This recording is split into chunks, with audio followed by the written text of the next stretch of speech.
Depois dos ótimos discos Rolê nas Ruínas de 2020 e Jesus Não Voltará de 2023, o cearense Matheus Fazendo Rock chega ao seu terceiro disco, agora lançado através da gravadora DEC.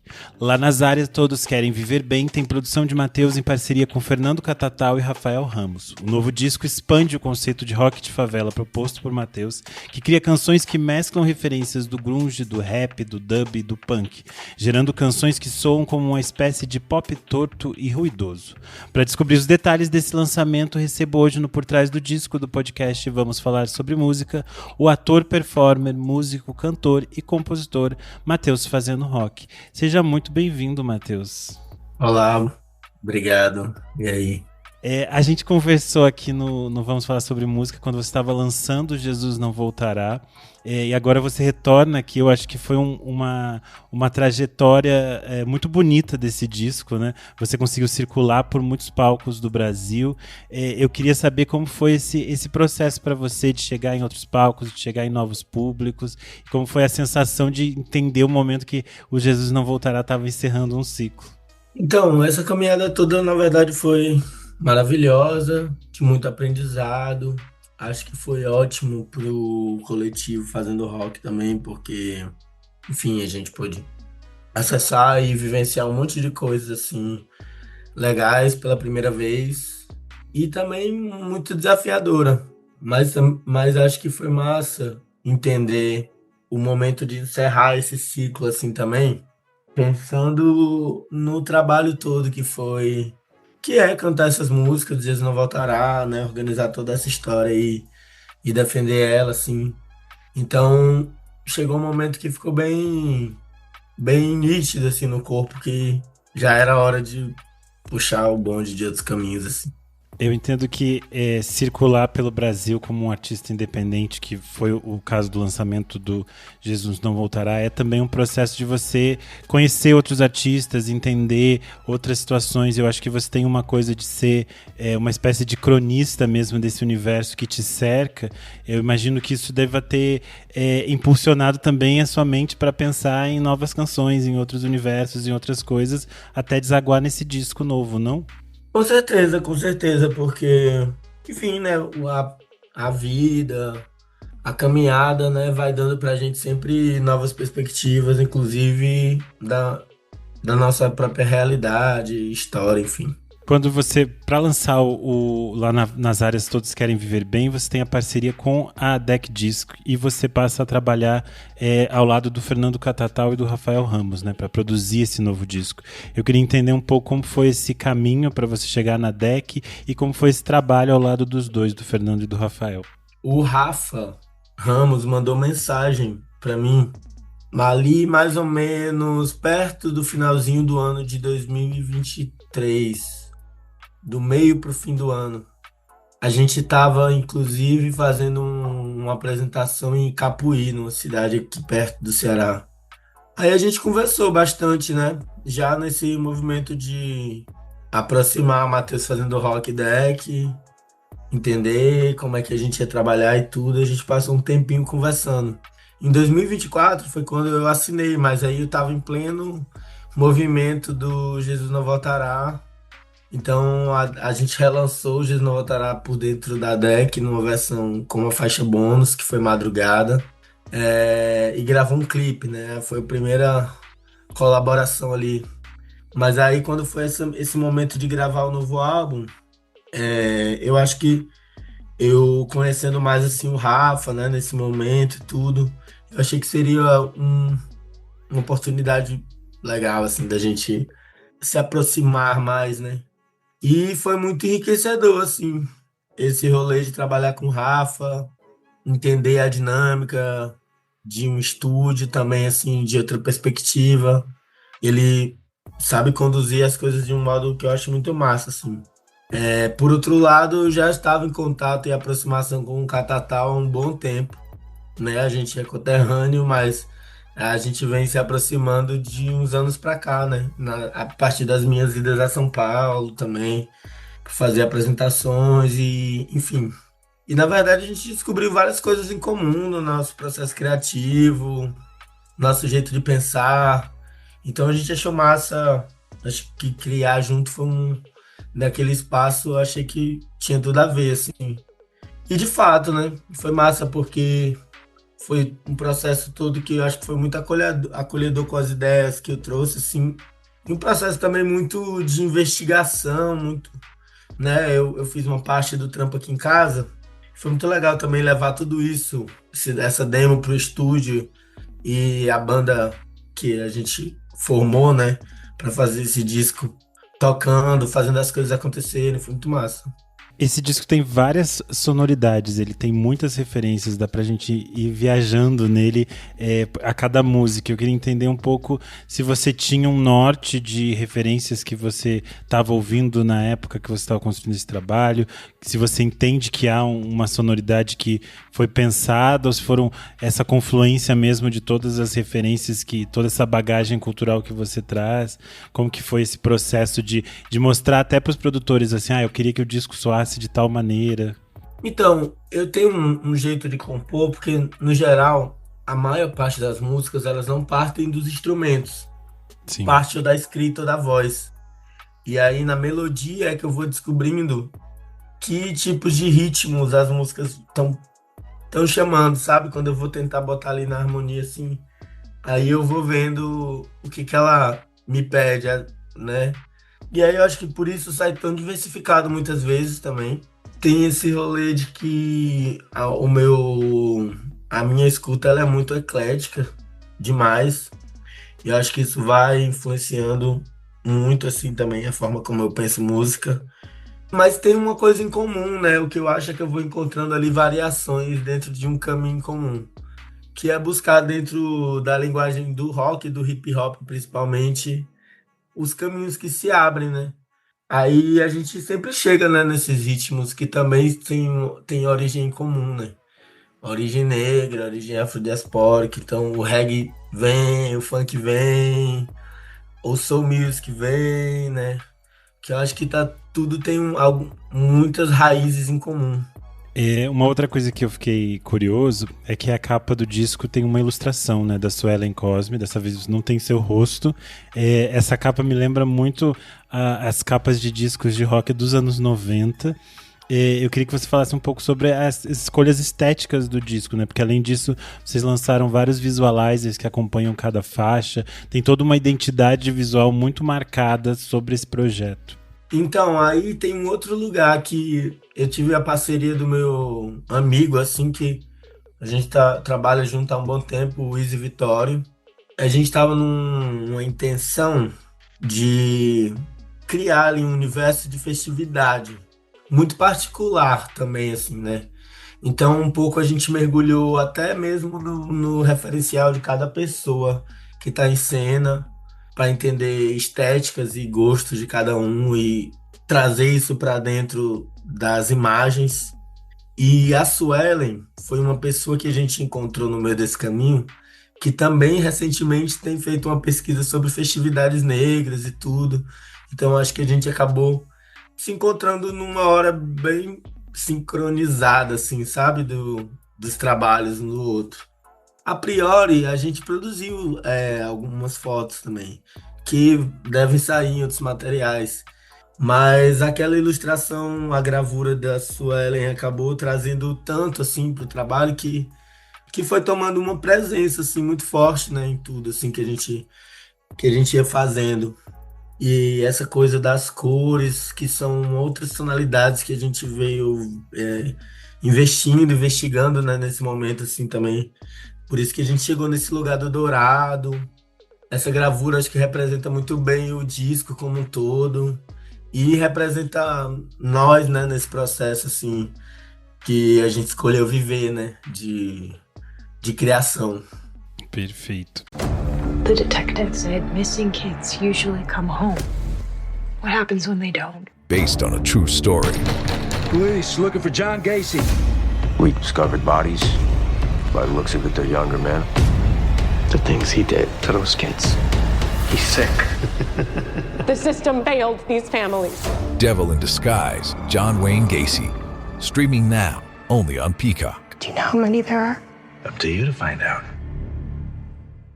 Eu acho que a gente pode entrar agora nas faixas do disco, falar um pouquinho mais sobre cada uma delas. O disco abre com a faixa título, né? Lá nas áreas Todos Querem Viver Bem. Eu acho que é uma faixa super forte que já convida a gente para adentrar nesse universo que você propõe. Queria que você contasse um pouco sobre essa faixa e sobre a escolha dela dar título ao disco.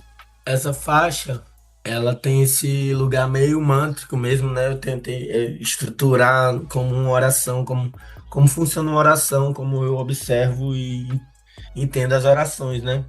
E aí eu acho que a escolha dela, primeiro a escolha dela tá no início do disco, não só pela sonoridade, não só por dar nome ao disco, mas eu acho que ela tendo esse lugar de oração é sempre um primeiro rito, né? Que abre os trabalhos, seja quais forem. Então, eu achei que tá naquele lugar ali é bem marcante, assim, para a história que o disco conta. Por outro lado, eu acho que ela tem esse lema mesmo, que eu acho que é o que eu queria, que eu acho não, que era o que eu sentia que queria trazer nesse momento, porque, de fato, eu vim cantando esse rolê de falar um pouco de traumas e dores e perdas, né, no disco anterior. E eu acho que esse disco, ele vem desvelando por trás daquilo tudo um outro mundo, assim, né? Que existe no mesmo lugar, né? Que tem na mesma origem. Então esse é um grito, assim, do disco que eu acho que representa bem sobre tudo que o disco vai falar, né? Que é essa coisa do bem-estar, né? Do encontro, assim. Por incrível que pareça, essa música surgiu porque duas imagens pequenas que aconteceram na minha vida ficaram na minha cabeça. Uma delas foi, eu tava aqui em Fortaleza, não sei fazendo o quê, mas vendo o show de uns colegas, assim, né? E aí eu vi um grupo de rap nos camarins desse show, brindando num copo de plástico, assim. Um momento que era importante ali pra eles, eu achei aquela cena muito bonita e ficou na minha mente. Por outro lado, tinha uma outra memória de eu comemorando o aniversário de uma amiga, mais outros dois amigos, em plena pandemia, sim, né, mais ou menos ali, final, só em 4 pessoas, assim, que decidiram se encontrar sozinhas. Fomos pra uma praia bem isolada, tem um vídeo de um brinde, assim, desse dia também, que me marcou muito, né? E aí foi quando eu comecei a escrever os versos dessa música e que também foi o que veio depois norteando o pensamento, assim, da escolha das outras músicas. Perfeito. Eu acho que tem muito nesse disco, né? De uma coisa celebratória e de criar essas possibilidades de existir independente de todos os sistemas que forçam a não qualidade de vida, assim. E eu acho que aí a gente chega logo na segunda faixa, que é Melô do Sossego, que você fala um pouco disso também, né? Ela tem uma coisa que é realmente mais melódica, é uma faixa mais calma, digamos assim, do que a primeira. Eu queria que você falasse um pouco sobre Melô do Sossego. Eu acho que ela tem essa calma toda, principalmente porque ela fala de um lugar de cansaço, assim, né? Então, eu acho que ela já vem embalando no ritmo de alguém que tá cansado e que busca esse sossego. A letra é muito curtinha, né? Mas eu acho que ela por si só já contempla todo o recado que a música precisa dar. E essa coisa da repetição que eu observo que tem na minha obra, assim, entra nessa música também com acho que essa função mesmo de ir relaxando a mente junto com a música, né? Ela vai se entregando, né, a esse sentimento, essa vontade de sossego. Perfeito. A gente vai para a faixa de número 3, Saturno e a Intuição. Eu acho que essa aqui é bem representativa disso que você falou anteriormente, de como você é influenciado por diferentes ritmos e como seu ouvido vai captando e misturando essas coisas, mas elas fluem de uma maneira que conversam com esse universo do rock, de determinados signos. Eu acho que essa faixa tem bastante aqui do reggae, do dub. Queria que você falasse um pouco sobre Saturno e a Intuição. Quando eu compus ela, eu gravei na guitarra, não sei se foi na guitarra ou no violão, mas meio como um ska, assim, puxado pela guitarra, acho que era pela guitarra. Eu tava sentindo, assim, um certo vazio, assim, nela, que eu acho que foi muito bem contemplado depois que a gente tirou da guitarra para os sintetizadores, né? Para as teclas fazerem a levada do ska. É uma música que tem uma pegada bem de adrenalina, né? De alguém que tá no limite também. E fala sobre essa coisa da intuição, do erro, do acerto, dos recomeços, né? Daquilo que a gente... Que é do poder da nossa mente, assim, na caminhada de vida, né? Eu acho que num disco que fala sobre bem-estar, fala sobre intuição, que é um sentimento que é renegado da gente, né? Um dom, né? Que a gente é desaprendido a usar. Eu acho que é super válido tentar levar em consideração também essa característica nossa humana, né? Que é a intuição. E é isso, o ska, o reggae, o dub são ritmos que estão no meu imaginário, tem a ver com o que eu escuto também, tem a ver com os lugares que eu gosto de frequentar também. Então tem a ver com a cultura de Fortaleza, né? Então é mais que natural tá na minha obra, assim, né? Eu acho que eu tenho um jeito estranho de fazer, mas que eu chego em lugares que eu me divirto até. Saturno é intuição, legal, legal. É curioso você falar que você tem um jeito estranho de fazer, porque quando a gente escuta, eu acho que se torna uma coisa muito única. A forma como você filtra mesmo essas referências, porque a gente entende que tem ali o reggae, o dub, o ska, tudo aparece, a gente entende que essas coisas estão ali, mas elas aparecem pro ouvinte de uma forma muito diferente. Eu acho que isso é muito, muito rico, assim, porque às vezes a gente tem leituras muito óbvias desses gêneros e as pessoas ficam muito enquadradas neles de uma forma, de uma coisa meio formal mesmo, né? E aí eu acho que é legal quando você quebra essas expectativas e aí você mistura e faz esses diálogos, porque como você falou, são todos ritmos que tem históricos afrodiaspóricos, que são construções de diferentes comunidades, criando maneiras de expressar. E eu acho que tem uma ligação muito forte com isso que você falou, da própria criação e necessidade de bem-estar, de pensar espaços de acolhimento, espaços de diversão, de celebração da vida. Eu acho que todos esses gêneros passam por esse caminho, né? A gente pode pensar, isso pode estar numa roda punk, como pode estar num paredão de dub. Todas essas coisas estão meio ali, as pessoas querendo encontrar essa diversão.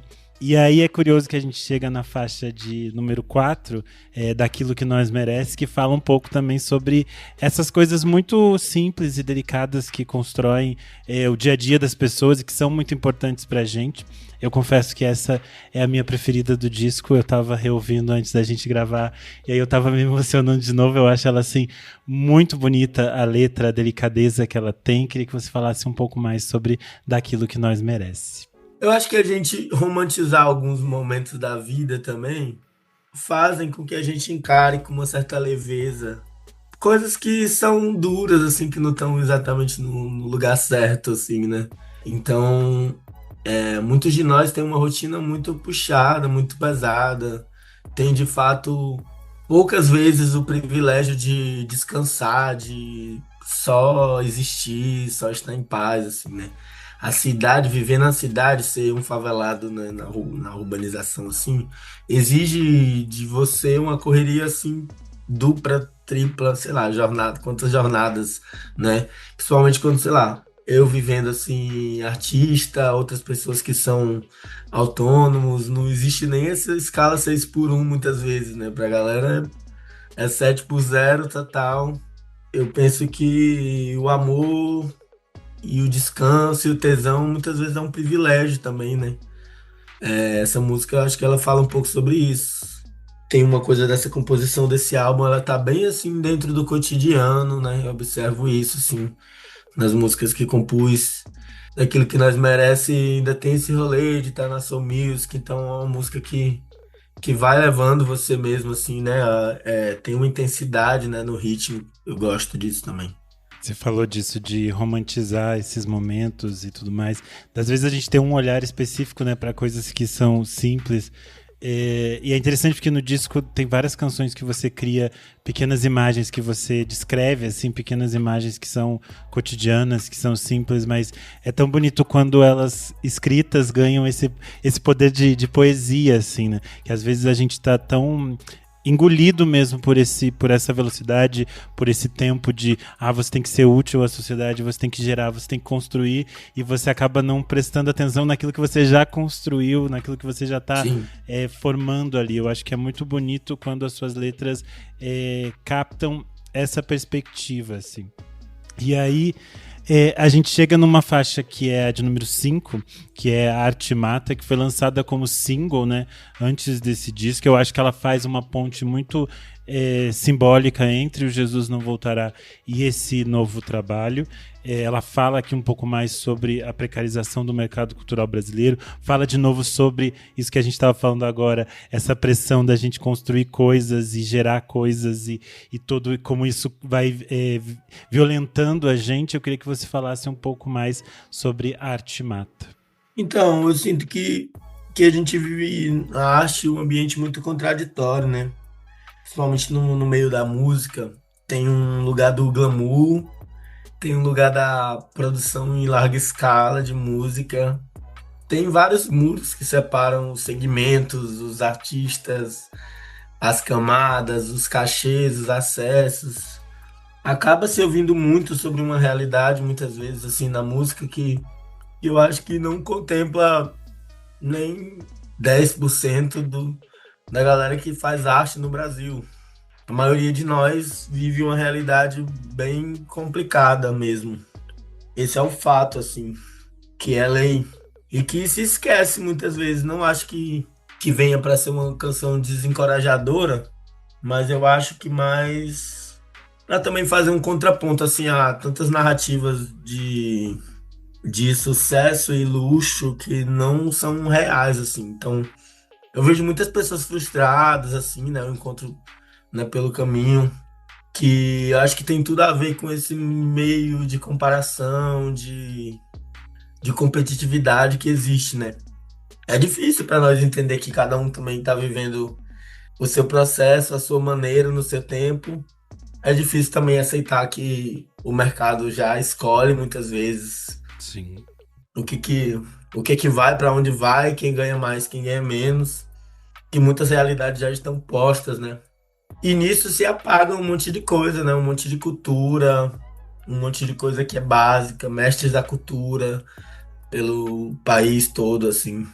É interessante se você falou, porque me lembra algumas discussões que as Irmãs de Pau têm feito recentemente, quando elas fazem o Gambiarra Chique. Elas falam muito disso, de como elas acessam alguns espaços e elas chegam nesses espaços, mas aí, mesmo assim, elas ainda são lembradas de demarcadores que excluem elas desses espaços. E que às vezes elas podem postar uma foto muito bonita, estando em determinados espaços, mas o cenário por trás ainda é muito difícil, ainda é muito complexo, elas ainda estão construindo coisas, essas coisas não estão dadas, essas coisas não são sólidas. Acho que isso é muito simbólico, né? De como elas falam também dessa perspectiva de que existe uma ostentação, mas essas ostentações nem sempre são tão reais, e como essas coisas se sustentam no mercado que as pessoas são muito descartáveis, né? São muito... a próxima tendência vem e você fica para trás, assim. Sim. A gente segue aqui indo para Mercado das Miudezas, que eu acho que de novo a gente tem aqui os ecos de reggae, de dub. Queria que você falasse um pouco sobre essa faixa. Por outro lado, eu acho que ela se relaciona tanto com Arte Mata mais do que as pessoas no geral conseguem perceber. Porque eu acho que ela também tá lidando, ela também fala sobre esse mercado que o Arte Mata tá falando, assim, de alguma forma, mas também fala sobre outros, assim, né? Eu acho que eu vejo essa música, que é misteriosa até pra mim também, como uma música que tem muitas camadas dentro da mesma frase, assim. Eu mesmo observo dessa forma, assim, eu vejo por um lado bem espiritual, pensando nas lições dos Exus mesmo, que falam sobre o poder da troca, né, as negociações, a palavra, a divisão, né? O que se cruza, né? E quem leva, quem recebe. E eu vejo que essa música fala bastante sobre isso. Ao mesmo tempo, ela fala sobre estratégias de sobrevivência em coletividade. Ao mesmo tempo, ela fala sobre transformação. Então, eu acho que é uma música que ela tem um pulsar assim de caminhada que o reggae traduz muito bem, né? E que traz essas lições assim com mais de uma camada.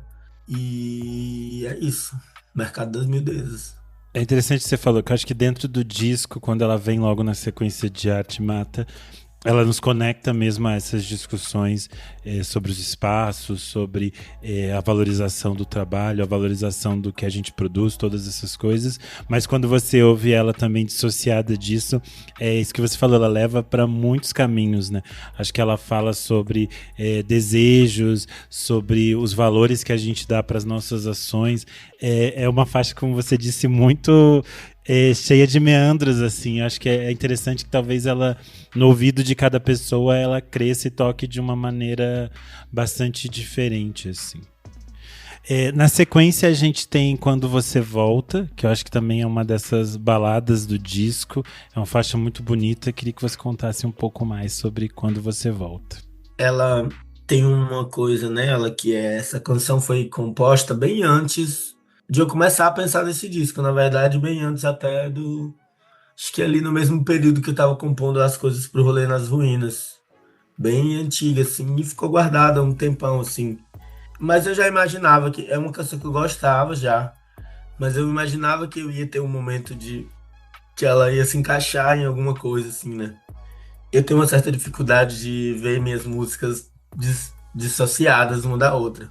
Por isso que eu vou compondo muitas coisas e guardando por um bom tempo, assim, para depois eu ir mexendo, quase como se eu criasse assim, não sei nem que palavra, um almanaque, assim, né? E fosse tirando coisas de dentro. Mas aí é isso, ela é uma canção bem antiga e eu acho que eu trouxe ela de volta porque para mim ela conversa com as outras, assim, com daquilo que nós merece, canções que narram o cotidiano a partir desse ponto de vista de observar de forma mais poética, assim, né, a vida, a rotina. E falando de amor, né, falando de dengo, né, eu acho que tá mais do que ela tinha que estar dentro desse disco, né, então eu acho que eu vejo ela dessa forma, assim, né, uma canção que ficou guardada para vir no momento certo, assim, né? Num lugar que ela tem espaço, assim, para existir. Sim. E é interessante que você falou dessa poesia, porque ela se encontra ali com a faixa de número 8, né? Que é o Braseiro e as Estrelas, que é uma faixa que tem ali uma abertura em diálogo com o samba, mas é uma faixa super mais poética, que eu acho que fala de coisas mais líricas e tem uma coisa quase mística. Eu queria que você contasse um pouco mais sobre o Braseiro e as Estrelas.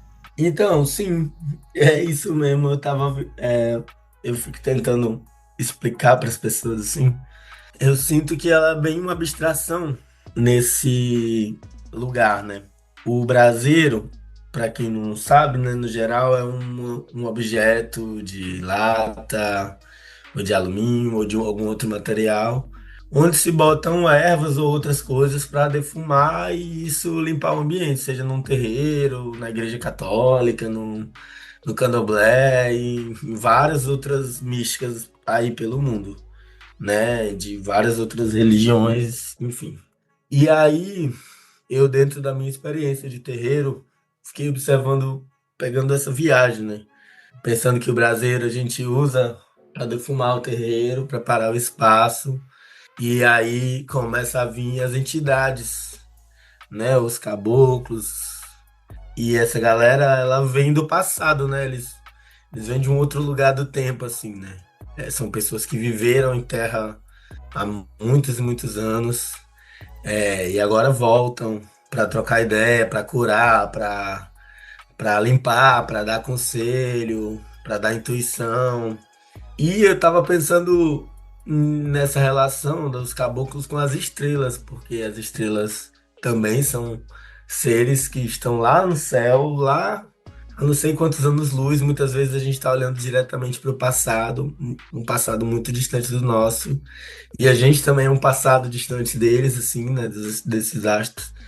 E então eu fiquei fazendo essa correlação, fiquei pensando nisso, assim, né, pensando, quase que pensando sobre isso, pensando no trabalho todo do brasileiro, pensando no mundo que a gente está vivendo, de guerra, de treta, de muito racismo, muita violência, muito desamor, assim. Então eu fico pensando nisso, pensando no trabalho que é do brasileiro, dos caboclos, das estrelas, para vir cuidar assim desse plano. Foi mais ou menos nesse pensamento que eu fui compondo esse poema, né? Brasileiro e as Estrelas. Em Brasília e as Estrelas você fala para fazer novas estrelas que iluminam o nosso céu, e logo na sequência, na faixa Recordações, você vai falar de novo em estrelas, né? Feito estrelas, feito estrada, feito a noite para chover. E Recordações é uma faixa muito, muito bonita também. Ela tem essa coisa de bastante melódica, eu acho que eu ouço assim ecos de rock dos anos 70, ela tem umas mudanças, umas coisas, e aí eu queria que você falasse um pouco sobre a faixa de número 9, Recordações. Recordações, ela é uma faixa, pra mim, assim, que ela representa demais como eu sinto a nostalgia, sabe? Então, de um modo geral, ela não fala sobre uma pessoa específica, acho que ela fala sobre a vida, sobre eu olhando e conversando com outros momentos da minha vida, assim, sobre retorno, sobre essa caminhada. É uma música que de fato eu comecei a compor na estrada, durante a turnê do Jesus Não Voltará, viajando com a galera. E eu acho que ela é isso, assim, ela é o sentimento de nostalgia que existe dentro de mim, assim, o banzo. É uma faixa que cresce de uma forma muito bonita, e ela vai desaguar ali na faixa final do disco, que é Licença para Desabafar, que eu acho um encerramento maravilhoso, assim. Eu acho que tem de novo, esse misto de referências e de sonoridades que vai crescendo. Me lembrou um pouco as coisas do Mangue Beat nos anos 90, de algum modo me lembrou os momentos mais brasileiros do Sepultura. Eu gosto bastante como a faixa cresce no final. Eu queria que você falasse um pouco sobre Licença para Desabafar. Muito massa, tipo assim, tanto o Mangue Beat quanto Sepultura não são referências diretas, mas é muito massa saber que lembrou, assim, de alguma forma também, né? Que são dois exemplos de trabalhos que eu considero incríveis, assim, musicalmente falando. E Licença para Desabafar é isso, né? Ela é uma licença meio sem pedir licença nenhuma. Dentre todos os sentimentos que o álbum vai passando, eu acho que ela é o grito de liberdade, assim, que esse álbum quer dar. Então ela vai batendo de frente ali com um monte de sistemas ou de pensamentos e de situações que privam a liberdade do nosso corpo, privam o nosso jeito de ser no mundo e constrói prisões, né? Constrói prisões em torno de nós. Eu acho que essa música, ela grita sobre isso, né? No último instante de tudo também. Além de pedir por bem-estar, de pedir por saúde, de pedir por lazer, por descanso, por dinheiro, por tesão. Você só pode vivenciar isso tudo se você for um corpo livre, né? Também, assim, né? Então acho que ela é esse grito de liberdade do álbum, assim. Sim, eu acho que é um fechamento muito bonito pro disco. Eu acho que é um disco que me pegou de uma maneira muito forte. Eu já tinha me apaixonado muito pelos seus discos anteriores, mas eu acho que esse é também muito bonito ver a sua caminhada e ver essas coisas que você está construindo. E eu gosto muito de fazer esse programa por trás do disco, porque é sempre muito bom poder ouvir o artista contando os detalhes de cada canção. Acho sempre muito rico. Então eu queria te agradecer mais uma vez por ter topado participar aqui com a gente, contado mais sobre as suas histórias, e deixa esse espaço para você convidar as pessoas para ouvirem o disco, te seguirem nas redes sociais, todo o serviço. É isso, primeiro eu agradecer também pelo espaço, pode sempre contar assim comigo, estou à disposição demais. É importante esses momentos de poder ir trocando, e é um lugar onde a obra também flui, assim, né? Então fico feliz pelo convite, pelo interesse, pela escuta. Quero convidar geral a ouvir o Lá Nazaré Todos Querem Viver Bem, ouvir bastante suas músicas preferidas no seu streaming favorito, Matheus Fazendo Rock. Seguir nas redes sociais, até para acompanhar a agenda do trabalho, que agora a gente está, né, começando a turnê do disco novo e de repente a gente se encontra por aí em algum lugar do Brasil. Maravilha. Bom, eu sou Renan Guerra, _Renan Guerra em todas as redes sociais, e você pode seguir a gente no @podcast VFSM em todas as redes. O Por Trás do Disco é um programa extra do podcast Vamos Falar Sobre Música, e você pode apoiar a gente em apoia.se/podcast VFSM. A partir de R$5 você mantém o nosso programa funcionando, você acessa vários conteúdos com bastante antecedência, participa do nosso grupo fechado para apoiadores no Telegram e pode assistir algumas gravações ao vivo. É isso, até uma próxima. Tchau, tchau.